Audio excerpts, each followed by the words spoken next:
네, 인사청문회 전국이 2라운드로 접어들었습니다. 대통령이 장관 후보자들 인사청문 경과 보고서를 다시 보내달라고 국회에 요청을 했습니다. 네, 일단 국회에 나흘의 시간을 준 건데 결론이 나지 않으면 문 대통령이 결단을 내리게 됩니다. 나연수 기자가 보도합니다.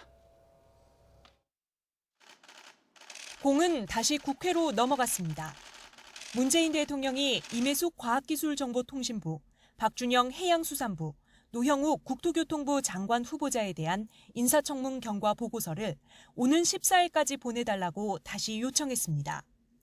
애초 시한은 지난 10일, 인사청문회법에 따라 국회가 청문보고서 송부 시한을 넘기면 대통령은 열흘 이내에 기한을 정해 다시 송부를 요청할 수 있고 두 번째 기한마저 넘기면 그대로 임명할 권한을 가집니다.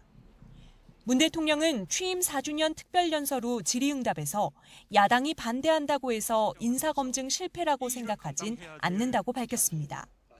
새 후보자 지명 이유를 조목조목 설명하며 직접 이해를 구하기도 했습니다.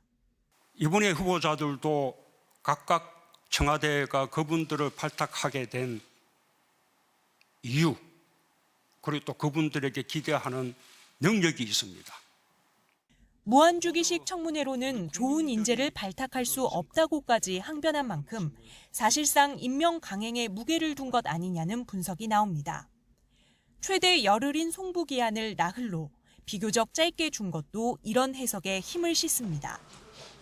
청와대 고위 관계자 역시 문 대통령에게 후보 지명 철회 의사가 없는 것이냐는 질문에는 그러니까 송부를 재요청한 것이라고 답했습니다. 다만 국회의 청문보고서 송부를 기다리는 것이지 임명 강행 의지로 읽진 말아달라며 내심 부담을 드러내기도 했습니다. 만일 문 대통령이 새 후보자에 대한 임명을 강행한다면 현 정부 들어 야당 동의 없이 임명된 장관급 인사의 숫자는 32명이 됩니다. 지난 재보궐선거 참패 이후 정부 여당도 오만과 독선이라는 비판을 마냥 외면할 수 없는 게 사실입니다. 만약 여당 안에서도 의견이 하나로 모이지 않거나 일부라도 낙마 결론을 내리게 되면 문 대통령의 부담은 한층 커지게 됩니다. YTN 나연수입니다.